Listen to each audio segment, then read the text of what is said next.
with Russia using whatever equipment they can gather together.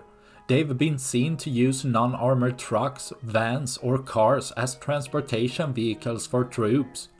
These become easy targets for Ukraine's FPV drones, with higher chances of damaging or eliminating troops.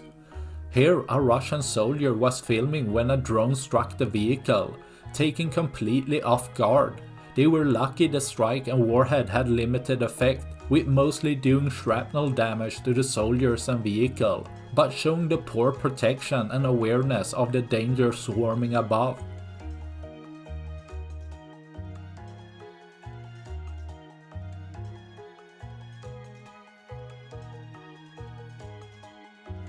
That's all I had for this video.